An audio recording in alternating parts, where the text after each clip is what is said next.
Super. BS.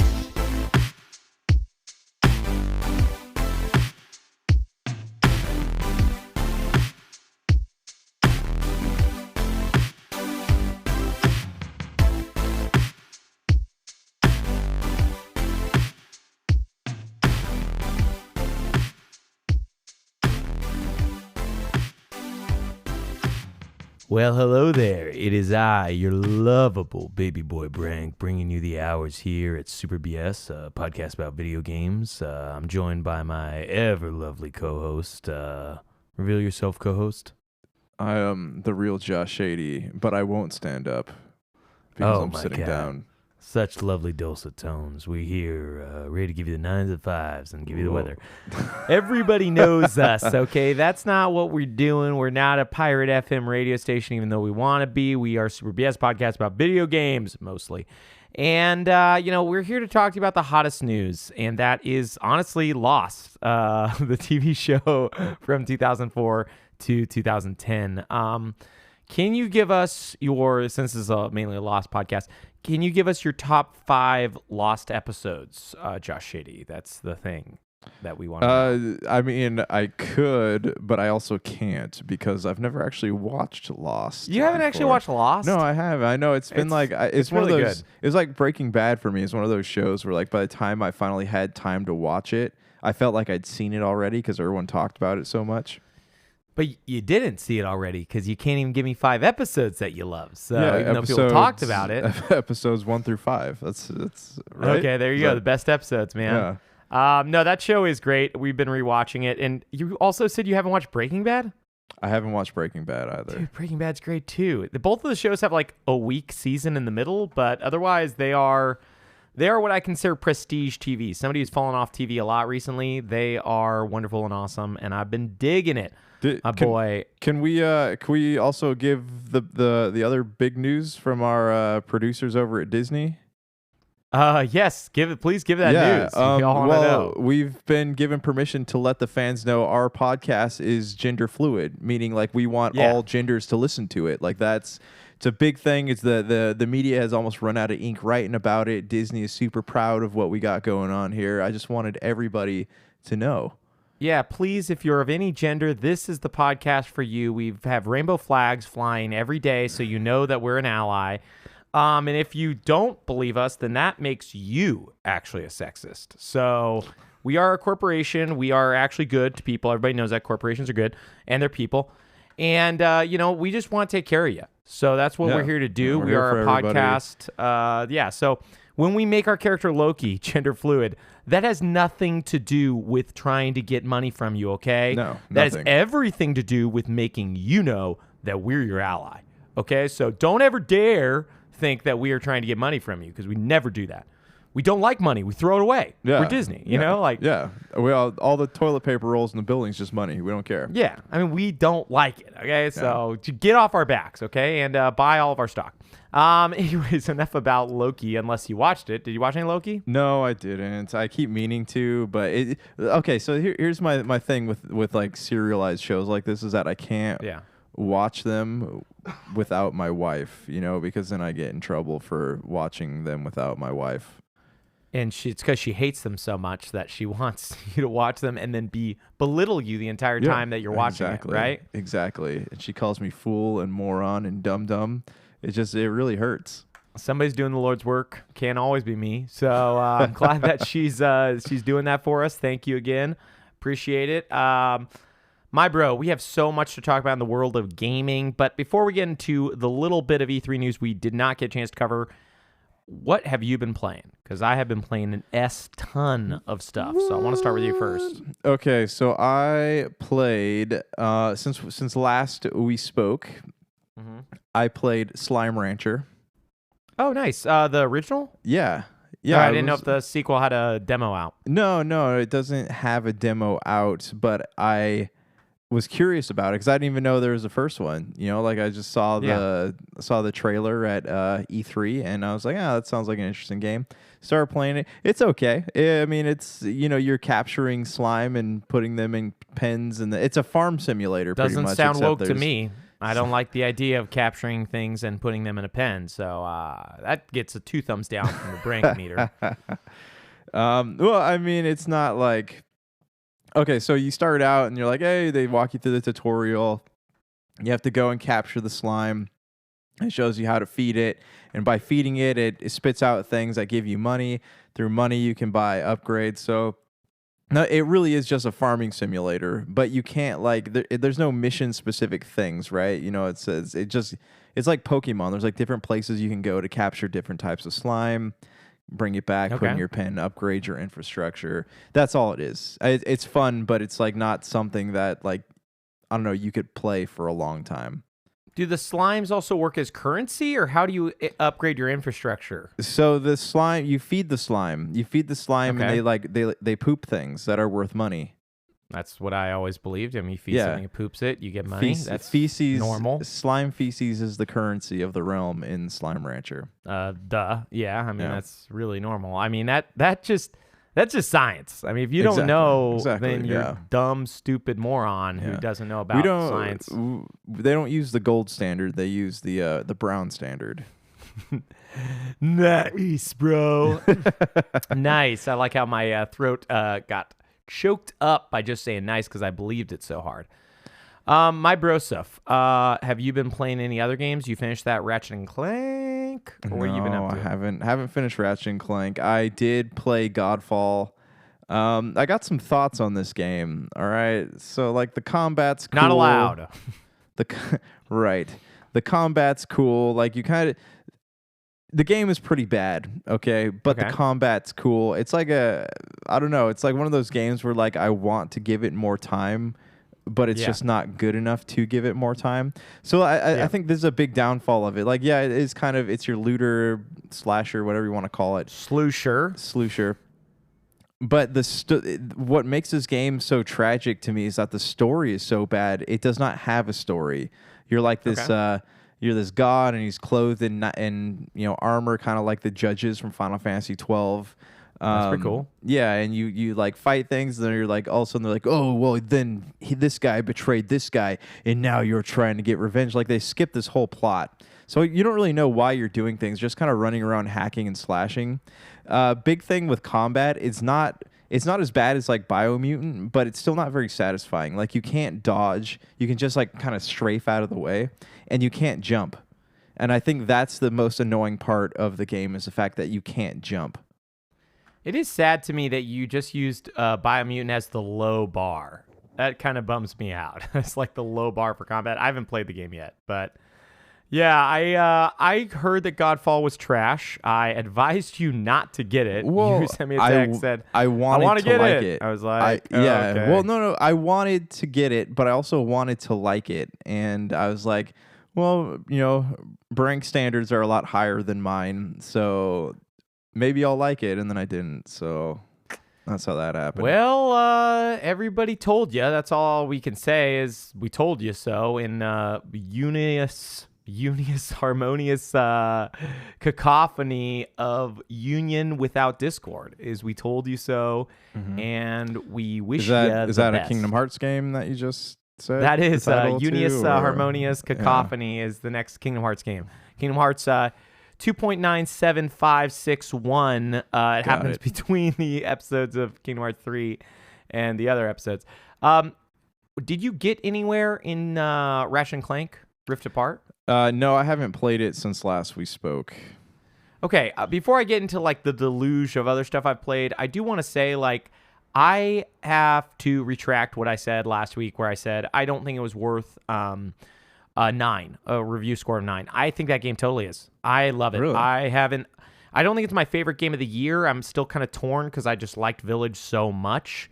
But I really like Rift Apart. I've been, all the free time I have to play single-player games, I generally spend doing that. I'm trying to 100% it right now, so I'm at the end of the last boss, but I'm just trying to go through and finish stuff. It has issues. I've had a lot of bugs, weirdly enough to say. Normally, Sony's pretty good at not having bugs, but I've had quite a few. Like, I got a bug where the Mrs. Zircon, the weapons dealer, she would not let me purchase from her. I've had a couple hard crashes where the game literally just like I fell off a cliff and the game crashed and went to the home screen. They've been patching it on their side, and it feels like it is getting better. But yeah, there's some issues with it for sure. There's a lot of bugs with, I don't know if you've dealt with the Trudy side quest, the flying companion you'll get. There's a ton of bugs where if you run into stuff, you just die. It's got its issues. But that being said, I like Ratchet and Clank games. I've really come around to just being like, I enjoy them. It's, for the most part, besides those bugs, very polished, and it's just fun. Like, I feel like I haven't played a game where I'm like, man, I can't wait to get back to this. That being said, because I've had so much fun, I have not touched Intergrade or Intermix or, no, what is it called? Interim? No, not Interim. No, Remix. I don't know. Remix 2.5 HD Mix 7.9. Interlude? No, it's not Interlude. It's dude, what is the name of it? Intergrade, isn't it? No, but the Yuffie DLC actually has another name, Intermission. There we go. So yeah, I was like, it's intermission for another thing that we won't see for 5 years. Is what they should have called it. I'm not like saying that we're gonna get that anytime soon. Like we're probably not getting Final Fantasy VII Remake 2 in the next 3 years. Like anybody who thinks that is very, very, very optimistic. I don't think we're gonna get it anytime soon. But yeah, I am looking forward to getting into that DLC. Have you turned it on yet? No, I have not. I wanted to, but remember I told you last week I had been watching Clarkson's Farm, so I finished it, and now I can play video games again. I just haven't done it yet. You were able to, you had to finish the show. Everybody knows that. I had to. The legal requirement. I mean, it's an amazing show. It's like in my show of the year right now, and I've only watched one, so. I just love how you went out, paid a premium for a PS5, which you could have now got at the normal cost. Oh, seriously. And for a game that you won't turn on yet. Like, you got it for the FOMO of missing out on something that you have sitting at home that you haven't turned on. What are you saying? I love it. I love it. That's all I can say is I love it. Can you explain this to me again? It means nothing. It means you're a good dude who thinks about all your purchases and abides by and lives by those decisions. Okay, I just want to make sure we're on the same page. Yeah, and I'm not picking, or I'm not making fun of you. I'm not saying anything mean because I'm a nice guy. Yes, so beyond Rift Apart, which I'm pretty much at the end of, I just haven't finished Last Boss, I picked up Pikmin 3 while I was on sale. I picked up quite a few things on sale actually recently. Pokemon 3? Pokemon 3, everybody knows it. Have you ever played the Pikmin series? I have not. I know you said great things about it. It came out. I loved 1 and 2. Those came out on Wii, right? The first 2 were GameCube games, and then they re-released on Wii with motion control, or not motion controls, whatever the you could use the pointer, the Wiimote to circle up your guys. Because I remember working at Best Buy when those came out, and I was curious about them, but they just, I was more into 360 stuff at that point. I'd kind of like just let my Wii collect dust. Okay. Yeah, I was, a big fan of Pikmin. I got Pikmin 3 on Wii U. I did not play it, really. I played like an hour of it, and then I fell off because I hated the Wii U. I got Pikmin 3 as a gift last holidays. I ended up returning it because I was like, this seems like a lot for an old game. And then finally the Nintendo sale, I was like looking for it to just be price matched physical for like $40 because I was like, I know I'm going to play this game. I'm going to beat it. I'm not going to want to play it again. Anyways, I did not wait long enough because a day later it was lower physically than it was, it was $30 physically versus what I paid for it was $42 digitally. It is a great game. I don't feel burned by $42. It's totally like a good price. I've been playing quite a bit of it. It's great while watching Lost. I'll play like a day or two because the game runs into day cycles. And it's essentially like a real-time strategy, but the main goal is puzzle solving. You're not really doing as much combat as you are like using the different color Pikmin that all have different abilities to go through areas and solve like, oh, this is a fire monster, use the red guy. Oh, this is electricity fence, use the yellow guy. Yeah. Oh, this is glass, you need to use the rock guy. And you get more dudes. I just only have 3 Pikmin right now. But yeah, I've been loving that. And then Xbox did this really cool thing. This last E3 they started it, and this E3 they continued it, where they released tons of demos, or they allowed indies to release demos that you would have normally maybe seen on the show floor or at a PAX on just the Xbox store. So I ended up playing quite a few of those. I wanted to play a lot more. I did not find the time. I'm not sure if they're accessible even now. Hoping to get back to them. But the ones I did play were like Teacup. Have you heard of that one? No. It's cool. It's like hand drawn. It's like a really beautiful game. You're a frog. It's light adventure. I don't know what to say beyond like it was like 2 hour. It looks like it's gonna be like a 1 to 2 hour game. It's just really peaceful. You walk around, solve light puzzles. If it's on Game Pass, I will give it a shot. It's not my cup of tea, but it was really beautiful and just like pleasurable to see. It reminded me of the Richard Scarry style, like art style. You remember Richard Scarry? The worm show that he had. The what is it called? Fear Factor? Is that? No, Richard Scarry. Oh, The Busy World of Richard Scarry. And there's like a worm and an apple and like cats and stuff. You would recognize it. It's like I wish I could put it in the chat. Anyways, it reminded me of that. You should Google search this so you know what I'm talking about. And the art style's very similar to that. Then I played Rift Breaker, which was pretty neat, or The Rift Breaker. It's like a twin stick shooter where you play as a mech, but there's also a base building component. So you're like going around shooting stuff, and then you're building up your base and upgrading your character through different things. So it's kind of like Command and Conquer, if instead of just being like a god controlling the map, you're also on the map in a mech shooting things, and you don't have units. You're just building up the base and the armory and stuff. I mean, I didn't get far enough to know if there were units. There might actually be them. But that's a neat one. There's a lot to it. So like I played for about 45 minutes. I did enjoy it. It's probably not for me. There's just so much. It's such a deep thing that I was like, I don't want to do this right now. I played Tunic. Do you know what Tunic is? Oh yeah. How was that?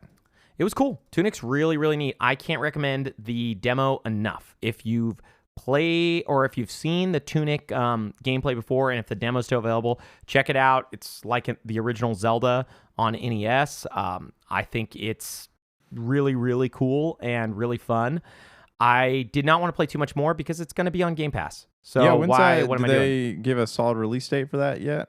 I don't think they have given us a release date yet. So I don't know for sure, but hopefully this year. I feel like it's one dude and he's been working on it for 6 years. So I'm just not exactly sure how long it's going to take for the game to come out. But, we could all give him like a little bit of leeway because of just how beautiful it looks and how it looks like there's going to be just a ton of like depth to it, like a lot to do in the game. But I also played Strangers of Paradise. Oh, wait, before I get to that, I played Sable as well. Did you see Sable at the conferences? Yes, I did. Yeah, I don't know what that game will be like. It seems like a 3D adventure game, or what style, I should say, I don't know what the art style is that it's based off of. But I will say that it's beautiful. I really do enjoy Japanese Breakfast, the artist who performs. Yeah, that's right. Yeah, I saw that during the summer gaming thing. That was cool. Yeah, I thought she did a great performance, and that's probably my favorite song. I've actually gone to the original trailer multiple times and listened to that track because of just how great it was.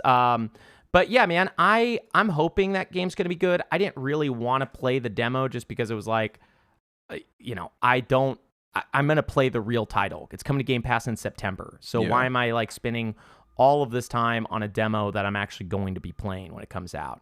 And then, yeah, man, I also played Stranger of Paradise, which we all saw at the Square Enix conference. Do you remember that one? I do. How was it?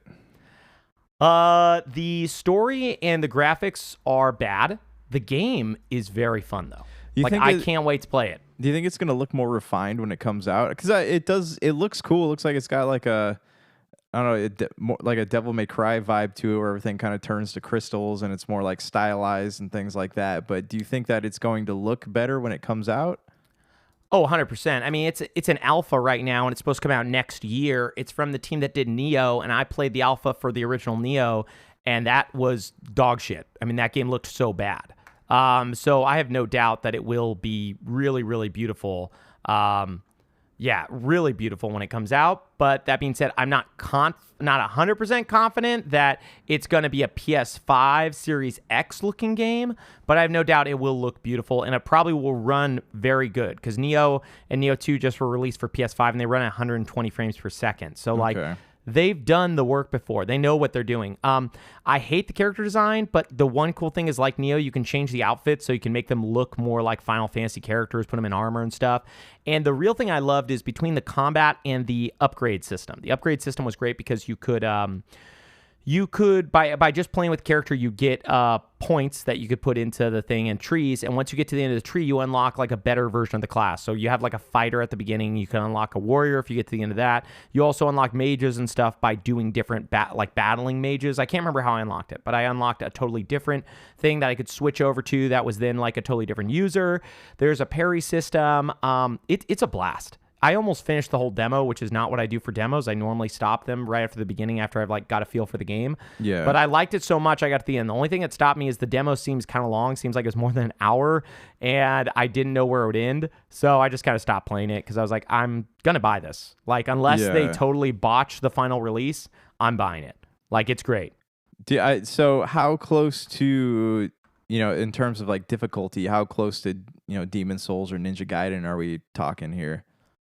I would say it's easier than those, but it's no Devil May Cry. I mean, you're not going to be able to walk through this game. Like, I died probably 10, 15 times because it's kind of different. Unlike Dark Souls or Demon Souls or games like that where one enemy will kill you, this game, it's more like one enemy, cake, but they often throw like 8 enemies at you.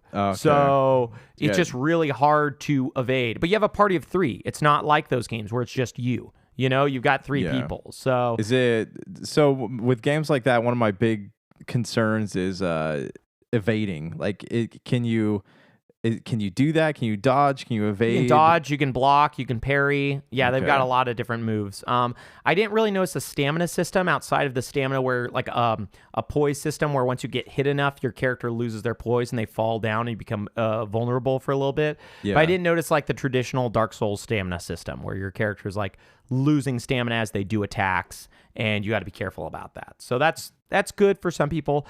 You have a PS5. I think it's up for 2 more days or up for today. I would recommend trying it. Like, I wish you would have tried it today so we could have talked more about it. Yeah. But yeah, one of the worst trailer showings I've ever seen for something that could have been incredibly cool. If I heard I was going to kill Chaos, or I want to kill Chaos, or I'm planning to kill Chaos one more time, I was about to go insane. Too chaotic, man. Yeah, my bro. Any other games that you've been playing? No. I mean, I got to get back on the game wagon this week, but yeah. I mean, you're fine. I mean, there's a lot coming up, and there's a lot of small titles. Like, I don't know if you saw the E3 trailer for Death's Door. Do you know what that is? No. You like play as a crow, and it's like a Zelda, Dark Souls, Hyper Light Drifter style game. Yeah, you play as a crow who works for like death. Anyways, it's really cool. You should check out the trailer. It is coming to Game Pass next month. So it looks wonderful, though. I forgot what the team did. They did some other game that was good as well. And then, there's some other stuff that came out that's supposed to be good. Chicory. Did you see the trailer for that? The game where you play as the dog who's the artist. The indie title came out the same day as the Summer Games Fest. No, I haven't. Show. What's it out on? PS5. Okay. And Steam. So yeah, I mean, there's a lot of neat stuff. I was thinking before we get to our best press conferences and some of our favorite trailers, we should discuss Nintendo. We were originally planning on doing a Nintendo discussion podcast. We both ended up getting busy. We apologize for that. Before we talk about the individual things, what were your thoughts about it before we just get into the titles? It was not what I was expecting it to be. I was expecting this big, they did show Breath of the Wild 2, but I was expecting like some kind of new Mario game to come out, or I don't know, something bigger than what we got. It was just kind of a bleh type thing. Like, it was cool. It wasn't awful, but it wasn't, it wasn't Microsoft good. Yeah, I feel the same as you did. I enjoyed it. I thought it was fun. Looking back, I enjoyed it more than I did when I watched it. I was really disappointed when I watched it, mainly because The largest title, and we'll go through all the rest of them, was probably Metroid Dread, the 2D Metroid that they're releasing.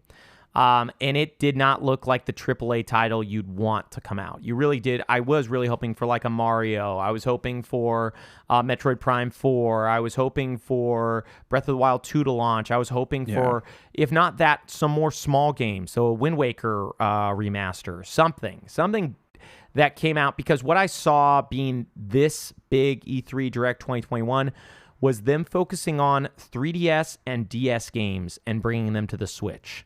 Like, we'll go over the biggest titles. They are remaking or rebooting Advance Wars 1+2 for Switch. And keep in mind, one of the things that bums me out about Nintendo is all of their titles are full price, unless stated otherwise. So Advance Wars 1+2, a 14-year-old game, or sorry, a 17-year-old game is $60. I'm curious how, I mean, and, you know, even looking at some of these other remakes they've had, it stays at $60. Like, they don't ever go on sale. So I'm curious, like, people must be paying that price if it's able to hold that, hold that price point. I mean, a lot of it is, it's handheld and console. So, like, you're getting essentially two titles for one. So I get the reason to sell it, but it's weirder when you're selling old games. I get it for new games, but it's like, these are old games. Like, I would love Advance Wars 1 and 2, but, you know, $40, you know, sell them to me each for $20, because I paid like $20 for them when they came out. Like, why $60? It doesn't even look that good. It's made by the guys who made Shantae Way Forward, so they're doing the reboot. Another big title, and this is one of the very few that's not $60, is WarioWare Get It Together, which was, I think, based off WarioWare 3DS. It was like a mega micro game special or whatever, the WarioWare Gold, whatever it was called on 3DS. It came out like 2 years ago after the Switch had already launched, and everybody's like, oh, this would be great on Switch, and they didn't release it. Sure enough, here something very similar is coming out now on Switch, and it's going to be $60 or $50. Yeah, not 30 like it launched on 3DS. I think it was a $30 title. When is the last time like a legit Wario game came out? Like, I remember the one on Game Boy, but it seems like they don't ever like give him his own games anymore. You mean non-WarioWare game? Yeah, like a legit, because WarioWare is just it's just like a party game, isn't it? Yeah, micro games. Like, it's really fun. Like, I love the WarioWare games, but yeah, they are essentially like party games. It's like almost a Mario Party, but way, way, way, way, way better.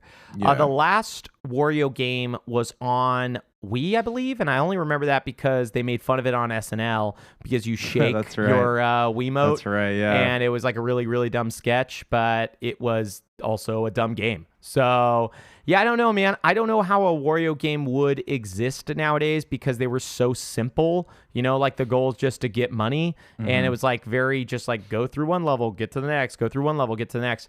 WarioWare games for me are infinitely more exciting. But the last one I really, really dug was WarioWare Smooth Moves on Wii, because it was so much fun. It was so silly, and you got to use the Wiimote to do just hilarious different things. Whereas, like, this WarioWare, you're going to play as a character on the screen doing those same motions, but you're not going to do them physically. You're just going to like move the character around, and he's going to tweeze the guy's nose hair, or he's going to, you know, shave the guy's belly or block the sun or do whatever. You're going to do that as with your little character. You're going to be moving around. Yeah. So in some ways, I'm just less excited about it, because WarioWare was always a cool way to show off the hardware. Like, oh, use the touchscreen, or use the Wiimote, or use the whatever. But the Switch isn't as hardware dependent, so I don't know how it's going to be, and I don't know if I'm going to pick it up, to be honest, for $50. Was this Wario Land Shake It that you were talking about? Where you have to shake the controller? Okay. That's the closest thing to a WarioWare. Otherwise, GameCube would have been the last Wario adventure game. I see, yeah, because I see like Wario Land 3, Wario Land 4, Wario World, Master of Disguise. Yeah, anyways, it's just... It seems like it's been a while since there's been like a legit Wario adventure game on something modern. I mean, I think you're gonna find that just to be the case always. Is like, you know, WarioWare games, people just don't care about them as much. So like, it's I mean, I'm just amazed they're selling this for $50, to be honest. Like, these are $30 games. I know they sold it for $50, I want to say, on Wii, but the Wii was like, I guess, like the Switch, a phenomenon. So I get it. That's why they're doing it. Otherwise, the bigger announcements that they had were Shin Megami Tensei 5, which was spoiled earlier by outlets. It's coming out in November. It's like a cool JRPG. This is a game I will probably get. I don't know if I'll get at launch. It might be one where I try to pick up from Walmart for like $10 off because it looks cool, but it's a non-Nintendo exclusive title, so it probably will drop in price a lot faster. Or I mean, it is a Nintendo exclusive, but I think it's only published by Nintendo. It's not created by them. They are also making a Mario Party game, which is stupid because they have Super Mario Party on Switch already, but they're also going to try to sell another $60 Mario Party game called Mario Party Superstars. Can you clear this up for me? The last Mario Party game was a Switch exclusive, right? Or was it a Super remake? Mario Party. This is the remake of the 3DS minigame collection. Got it. Mario Party Superstars. Again, going for $60. Yeah, man, it was a crappy direct, in my opinion, because like the biggest thing was Metroid Dread, which looks cool, but again, it's a $60 2D Metroid. I mean, we're talking about probably 10, 12 hours because you don't really want them to overstay their welcome for $60. Now, that's not the end of the world, but when that's in the same ballpark as like Valhalla and other 3D games, like it just, you start to like wonder like, oh yeah, okay, like yeah, I paid $60 for Resident Evil Village. That game's only 8 hours, but there's so much production value in that. It's like, I get it. I get why they had it short, and it didn't overstay its welcome. Metroid Dread, I'm sure it's going to be fun. $60 is relative, but it feels weird. I don't know how you felt about that, but when I saw 60, I was like, this, like it was originally supposed to be, I think, a DS game or a Game Boy Advance game. It was rumored to come out in 2007, I want to say. And then it got put on the back burner till now, 2021. So, yeah, I don't know, man. I don't know how to feel about it. I'll pick it up. Like, I like Metroid games. I think they've always been pretty fun. But yeah, and then we got that really, really, really short Breath of the Wild 2 trailer, which is like, supposedly it's coming in 2022. We don't know anything else. I mean, we saw Link do some cool stuff. We didn't get to see if the weapons were durable. We didn't get to see how the combat's going to work. Do you think that the price point of Breath of the Wild 1 will stay at $60 when Breath of the Wild 2 comes out? Because I feel like it will. Yeah, I think so. I think it will be. I mean, they don't really drop their games unless they make Nintendo Selects, which might come out at that same time. If that happens, then, Mario Odyssey and Breath of the Wild will both drop to, what was it, $20 or $30 back in the day. Yeah. But I don't see why they need to. They've had sales on Breath of the Wild for $40. I think I've even seen it as low as $30 once. And that game still sells. So why do they need to ever drop the price? Yeah. I mean, it's just... I don't know. Like most games, when the second entry comes out, the price drops for the first one a little bit in an attempt to try to get people who haven't played the first one on board. But that doesn't seem very Nintendo. That's not a Nintendo thing to do, man. I mean, we talked about this multiple times. I kind of complain about them a lot. They are, frankly, fairly anti-consumer as a company. They'll occasionally do stuff where you're like, oh, okay, I get it. That's cool. It's like $30. It's not a total ripoff like Game Builder Garage, which truthfully, that game should be free, and they should maybe sell like some skins or something inside of it to make the money back. Because I played the demo and it's neat, but it is like a programming light challenge thing where it's you'll only be able to make games used in Game Builder Garage. So it's just like, it's like Dreams, where it's like, oh, this is a really neat suite of software, but you're forced to be on this platform. So how much value is there when it's almost better just to learn to program at that point? Like, I mean, you're having some fun, but it's mostly programming, and light programming. It's like visual programming, so not actual like on the computer sitting down and typing. Yeah, man, I feel like Nintendo's in a weird spot. I feel like this E3 was a bunch of portable games that they're now releasing at full price. Like they were doing the Wii U HD remasters. I feel like we've moved on to 3DS and DS portable remakes now.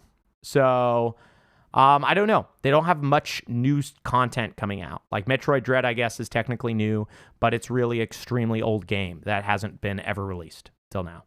Yeah, that's what I mean. That was what they talked about that like 7 years ago. I've been reading, right? I thought it was 2007. Okay, yeah, I don't have a history with Metroid, so I don't really know much about what the franchise is. But a lot of people said that this game was not the Metroid that they were expecting to hear about. Yeah, so Metroid Dread was first announced, it looks like, in Game Informer in 2005. Okay. So that was 16 years ago. It was supposed to be for Nintendo DS. Jeez. That's why it looks not that great. I don't know if you saw the trailer. I don't think it looks very phenomenal. It doesn't look special at all. Yeah. And then we didn't get the hardware that everybody's been rumoring about, which makes me think maybe all those people are liars. Like, I don't totally know, but it just doesn't seem like it's happening the way they keep talking about it. You're like, oh, there's for sure going to be a new Nintendo Switch. Well, oh, Nintendo Switch Pro is for sure coming. Did you read the interview with they did with Doug Bowser? I think this was on IGN, but he was talking about how, like, he didn't deny that there's new hardware like being worked on, but he also said that he didn't know, they're trying to gauge whether it's best to have this new hardware come out for, the next generation of Nintendo consoles, or, if they're going to be putting something out like soonish. So he said they didn't know. I think they do know, but he didn't deny that it exists though. So that's the thing. Yeah, I think that's BS. Like, I think he's right about them trying to figure out if they want to release like a half-step hardware upgrade. I think it will come out, but I definitely think that it is. It's just not as. It's not a guarantee like you would, like they said. Like they might still be like, no, we're not going to do it, or it might come out next year, or it might come out around Breath of the Wild 2. We just don't know. Some people are still rumoring it's going to come out in September. Totally possible. I just am saying, like, a lot of these rumors I'm getting sick of. I wish people would stop doing them because they get my hopes up. Like, new Nintendo Switch, oh, Metroid Prime trilogy, oh, this, oh, that. They're all going to come. This is going to happen, and this is going to happen, and this is going to happen. Mother 3 is going to be launched, and it's like, they never happen. Yeah. Nintendo, so all I do is get excited for the potential of stuff because I've been a big Nintendo fan since I've been a child, and in the end, nothing launches. I mean, this stuff that's coming out, I played Advance Wars 1 and 2 already. WarioWare will be cool, but I'm not really playing as much stuff in real life with people as I used to. So is it going to be even worth $50? And Metroid Dread is realistically one of the only games I'll probably buy and finish that was announced there this year. Yeah. I mean, I don't even know if there was really anything besides Breath of the Wild 2 that I have any interest in playing. Obviously I'm going to get Mario Golf tomorrow, but you're actually gonna get still? I think so. Other than that, though, like there wasn't really anything spoken of that I am like stoked to go out and play. Yeah, Mario Golf, for the listeners, is actually 2 days from now. We're recording this on Wednesday, so it's not a Thursday episode. Hopefully this will be on Wednesday. Yeah, I don't know, man. I think Nintendo's in a rough spot right now. I am hoping that they have a better next year planned. I get that COVID and Japan, all these things have made things weird, but like they could have made this all better by just launching a bunch of their old titles or putting Nintendo 64 games on the whatever the Nintendo. What is the Nintendo online called? Nintendo Switch Online is just NSO. Yeah, that's all it's called. Yeah, they could have put Nintendo 64 games on Nintendo Switch Online and had a huge win. Like, hey, here's 6 Nintendo 64 games. You can now play them with Nintendo Switch Online. Boom. So many people would have been stoked. But they don't like doing that. Or, oh, hey, Mario Galaxy 2 wasn't part of that Switch remaster we just did. Here, we're selling it to you for $20. It's out today. Boom. Nope, not happening. Yeah. There's just a lot of decisions that they make that you just look at and you're like, Is there something I'm missing? Like, yeah, I don't know, man. It was weird. Let's get to our ranking of press conferences, unless there was something else that you... No, you're good, man. What, tell me, so let's not focus on like, and by the way, there's a trash truck coming to pick me up because I'm trash after what I said about Nintendo. Their fanboys found me. They're going to throw me in the dumpster. What out of the main ones? We're not going to do Capcom, Gearbox, Koch, any of those garbage conferences that I didn't even watch, but I read about and was like, oh, here's one game. And it's like, no, we're not going to waste time with that. And some of them were like, we showed this at 5 other places. So out of Square Enix, Ubisoft, Microsoft, Nintendo, and the Summer Games Fest, give us your ranking. And those 5 ones, what is your order from first to worst?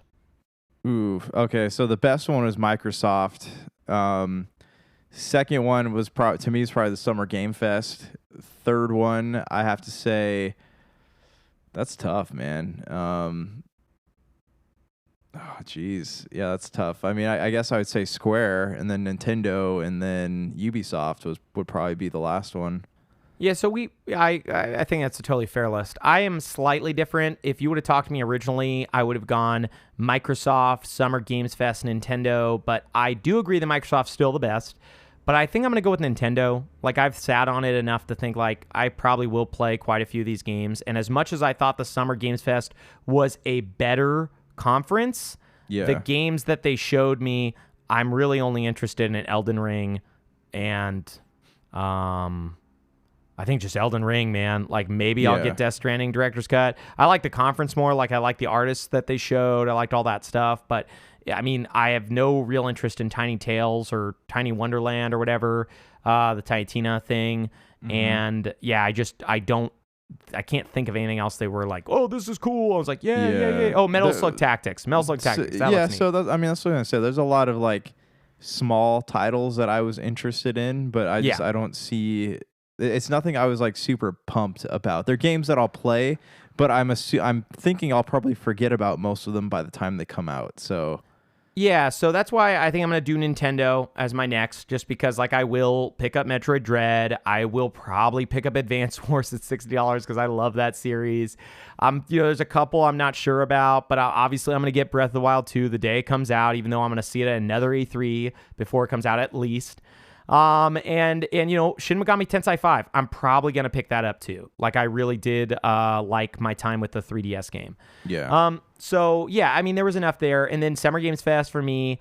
After that, I think I have to do Square Enix. They had a lot of bad trailers. Babylon's Fall did not look that great in my opinion. Strangers of Paradise showed terribly. They did way too much on Guardians of the Galaxy, which looks okay at best. And then it was shown at Nintendo Switch again, running only on their cloud thing. That was weird. Yeah. So one thing I think that probably will sell pretty well on the Switch, I think, is Dragon Ball Z Kakarot, because I feel like that should have initially been released for the Switch, because that 100% seems like a great home for a game like that. 100%, man. It's like, sounds like a very grindy RPG, and that's perfect for what the Switch does. Gives you the ability to play like while you're watching TV or something else. Mm-hmm. So yeah, Square Enix would probably be next, just alone for, I mean, I love the Stranger of Paradise gameplay in the end. And what else did they show? I want to say they had Final Fantasies that aren't coming to Switch. Oh, those, that was so bad. I almost wanted to. Do you notice that they always, like, during these highly streamed in America conferences they always show like half of what they have is only in Japan. Have you ever noticed that before?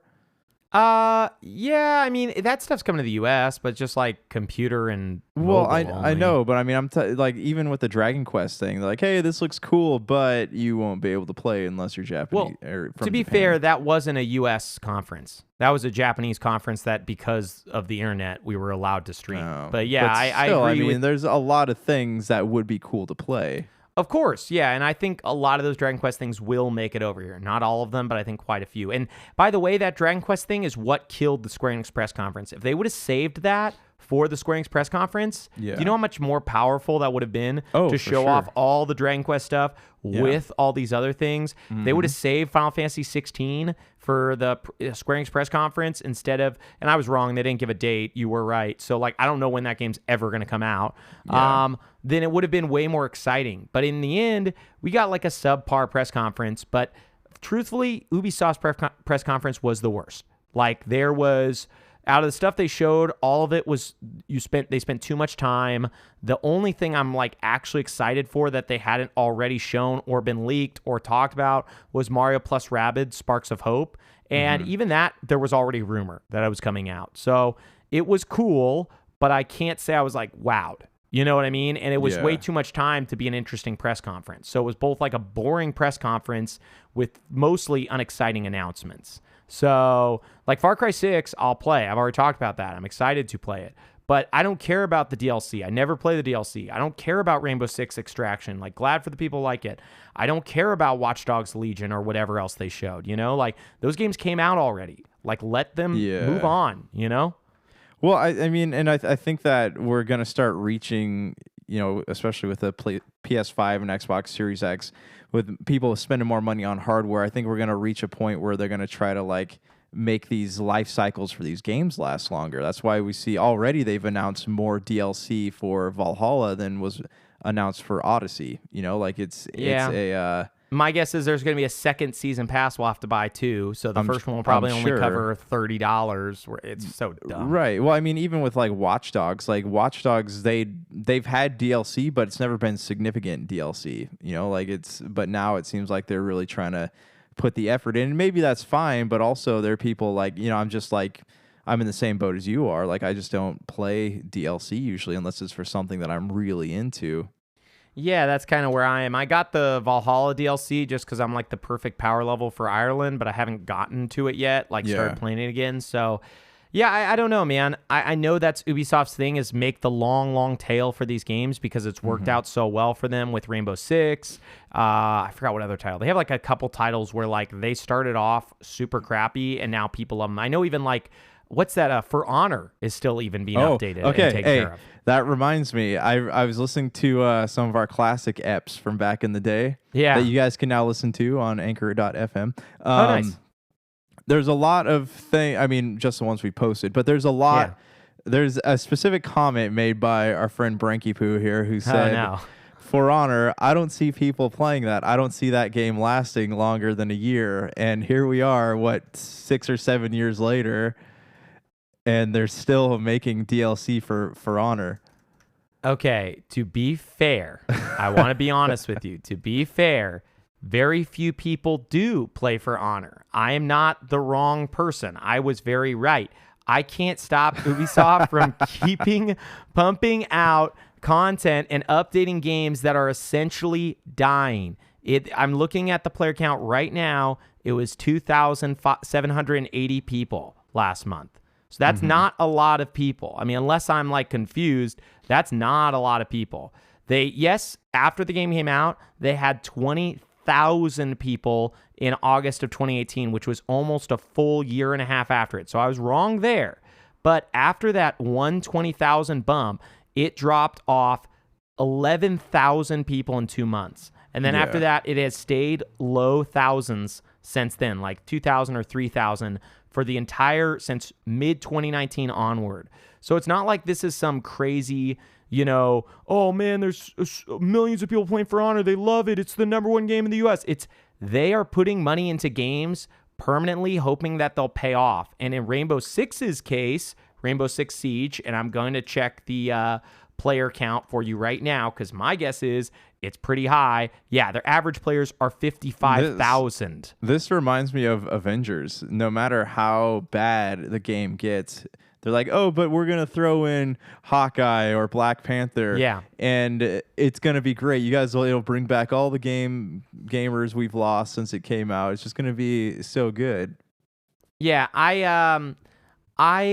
the Avengers one, though, I get because they already planned all of that content. Now, what I'm interested to see with Avengers is to see how long they keep that roadmap. Because I don't know if you remember, but there was we actually, I think, talked about in Super BS. They had a DLC character list rumored. I'm pretty sure I read it off here, too, with like Doctor Strange and Black Panther. There was also a Spider-Man that was supposed to be PS5 exclusive or PlayStation exclusive. There was a bunch of stuff that they had already announced or had been rumored. And so they're just really slow. So I'm curious how many of those are actually going to come out, if they're going to keep this game going for like 5 years and we're going to get all those characters, or if, they're going to realize in like 2 years, like, hey, we got 6 characters out, or maybe not even that many because they're only on character 3 right now. And it's taken we're almost a year past when the game launched. We're 2 months away from the year anniversary or so, 3 months away. So yeah, man, I don't know. I can't stop these people from thinking it's worth it, but just so you know, for Marvel Avengers player count, I'm going to check to show you how pointless it is. They have 500 people playing that game. Last year had the biggest number, which was 7,500. 500, jeez. This is Steam numbers, so I can't check the Xbox and PlayStation numbers. Maybe it's crazy popular on those things, but from what I understand, like, these are not games that have a ton of people playing them. So all the numbers I gave you guys were Steam. They were not Xbox or PlayStation. I don't know those player counts. They could be. For Honor could have 10 million people on Xbox. I doubt it, but that that could be their whole fan base. Is every Xbox on Earth is only playing For Honor. So yeah, you guys can confirm these numbers too at www.brinkiswrong.com. I like that was your old URL that you never bought. You should have bought it. You could have bought it, and then people could have done that. You could have made it a really good website. Okay, it could have been #1 on the internet. People would have been happy to go there. Exactly. Okay, let's go over our favorite announcements and trailers from E3. This was a weird E3. A lot of people said it's the worst one ever made. I don't think so. I think there's been worse E3s. It was a stranger one because there was so little announced for this year in terms of mainstream releases. But I still thought it was pretty good, and there were a lot of really cool trailers. So hit me with the trailer, and I'll hit you with one. Okay, this one's kind of the obvious, right? Like, I liked Forza Horizon a lot. Looks very beautiful. Really excited to play it.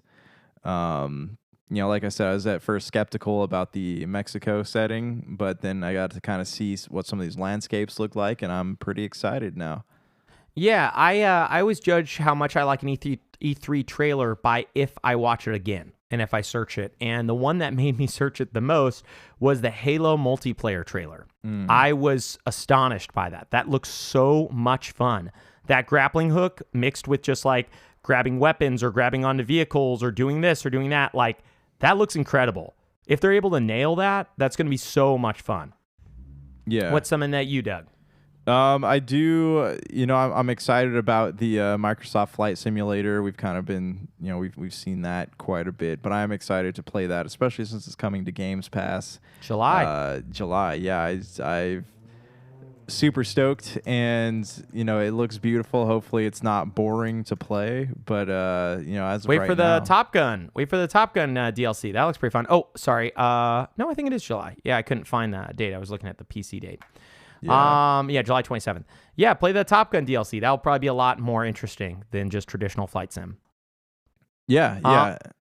Yeah, I thought another one that like blew me away that I've watched twice, Replaced. Did you see that one? No, what is that one? It was like the 2D HD game from the Microsoft press conference where the guy's walking and then he ends up like climbing the side of a building and like he fights a guy and breaks the guy's arms and you're just looking at it and you're like, this is incredible looking. I don't know what the game's going to play like, but it looks like amazing. Like I can't wait to try it out. Yeah. What's one that you liked from any of the conferences? So I'm trying to I'm sorry, I don't remember all these off the top of my head. No, it's okay. I'll shoot another one at you. Another one that I really, really liked was, this is kind of cheesy and unfair, but Breath of the Wild 2. It didn't show a ton, but the idea that we might get time travel with the backwards drop, new abilities, floating worlds, like there's enough there that did get me hyped. It was a super short trailer, so I will admit I was more disappointed than hyped in the moment, but I have gone back and watched it because I'm excited for that game. So obviously it's like Breath of the Wild might be my favorite game of all time. So yeah, I can't wait for the sequel. But yeah, that was a great trailer. Anything else that got you excited? Yeah, hold on. I'm trying to... it was... Shoot. I remember we talked about this. I can't even remember what the title of it is now. I'll shoot another one at you right now. I loved Metal Slug Tactics. I thought that, like, when that showed up, I was like, I can't wait to play this. This is going to be so cool. I loved that trailer, man. I thought that trailer was just, like, phenomenal. Yeah. Okay. So the one I'm talking about is with the Baba Yaga game. Remember, I told you you play the bow. You have the bow and arrow. I don't remember what it's called. Is announced at one of the conferences. I can't remember what it was. You mentioned it once, but it is an indie game, so I just don't know. I'm really bad with indie titles because there's so you're many good, of them. Man. I can't remember what it's called either. Blacktail. Is that it? There's Blacktail's a first-person adventure from a team of horror veterans. Mythical Baba Yaga. Yep, that's it. Yeah, I didn't actually see that one, so I don't know where you saw it. Looks but pretty cool. I do think that Party Animals looks fun. It kind of has that. What was that game where you're like the Gang Beasts? It looks Beasts, exactly like Gang yeah. Beasts. It's just the physics-based brawlers. Like, it looks like it's gonna be. You get 4 controllers plugged in. It's gonna be a lot of fun. Yeah, I will say, while this isn't a very exciting one, I did like the Psychonauts 2 trailer. I'm excited for that game. I've been wanting to play it, so like I always love a great platformer, and it looks like it'll be pretty fun, part of Game Pass. That was I thought the show that they did was fun for that. Yeah. Anything else that you were digging? Yeah. So I got a couple here. I got Atomic Heart. It looks pretty cool. Wonderful. That was we've been kind of catching. I brought glimpses that of up to you and Dr. Donna previously. I can't remember what the event was, but I was like, this game looks cool. Yeah, well, we've been catching glimpses of it for the past few years, via pictures and, interviews with people who have made it. Like, it looks really cool. I mean, and the premise sounds really cool. We just don't have a release date for it yet, so I guess that kind of bums me out a little bit. Yeah, it's small studio doing like a really beautiful looking first-person RPG in the vein of Fallout.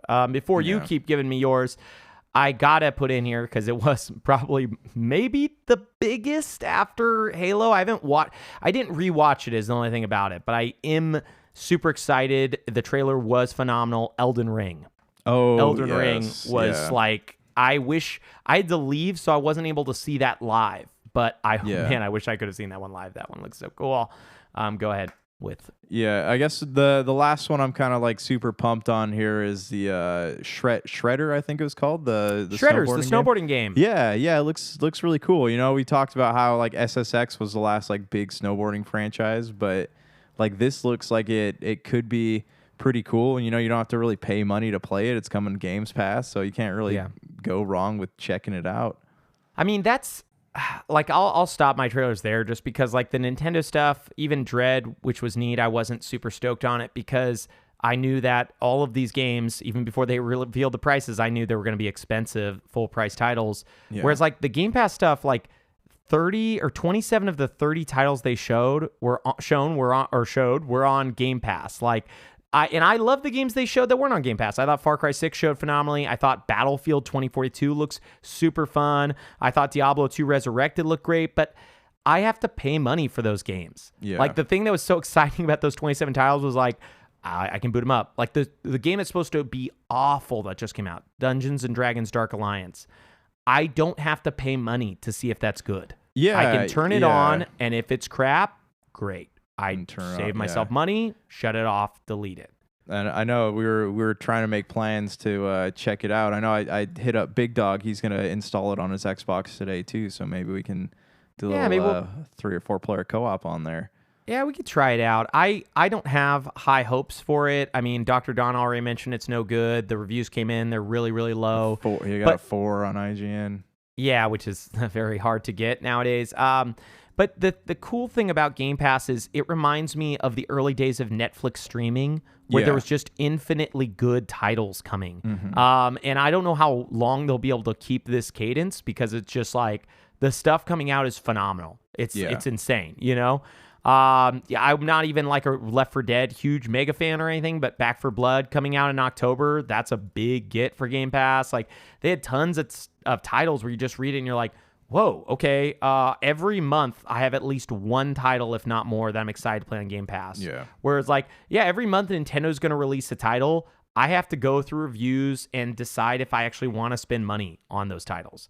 Game Pass, like, every month, hey, I already got it. Like, you can, if you're like me and you do Microsoft Rewards points, you can get Game Pass for free. So every 3 months, I generally get enough Microsoft Rewards points that I just use it for free Game Pass. Yeah. So yeah, man, I can't say good enough things, and that's why I think Microsoft won the conference for you and I, because every game that I saw there was not like, oh, should I get it? That looks really cool. I'm excited. Like Forza Horizon 5. I'm not a big driving game. Should I actually pay $60 for this? It looks incredible. Or $70 whenever they raise prices. You don't have to.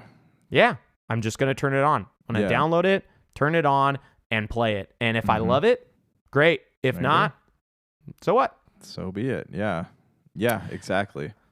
Okay, my bro, we have a lot of stuff planned in the future. We are not ready to talk about most of it yet, but I'm excited. This summer, I think, is going to be a drought in terms of gaming news, so hopefully we will hit you guys with some of the topics that we had to wait so long because there was a lot of gaming news. There's still some things coming up like Gamescom and a few other things that will probably PAX, provide. right? There's PAX is coming Physical back. PAX. Yeah, physical PAX. To you. I know. Right? You could actually go. Yes, if they haven't said anything about South, but they said PAX West is definitely happening this year. Oh, PAX West is the Seattle one, isn't it? Yeah. Okay. I thought PAX West was the PAX South is you guys. Okay. Yeah, PAX South and then PAX East is on the East Coast. Yeah, man. I would love to go to PAX someday. I don't know what they would be like anymore, but I think it would be a blast. There's a game Ender Lilies that came out. Hopefully we'll get a chance to check it out. I am so torn on picking it up because it seems like a game that will come to Xbox, 5 months later and be on Game Pass day one. I just picked up Bug Fables on Switch maybe 3 months ago. That was just announced today that it launched on Game Pass. So Bug Fables is that Paper Mario style RPG that looks really beautiful. So if you got Game Pass, you can turn it on, try it out, see if you like it. But my bros, we got to go. Peace. Peace. Oh, yeah.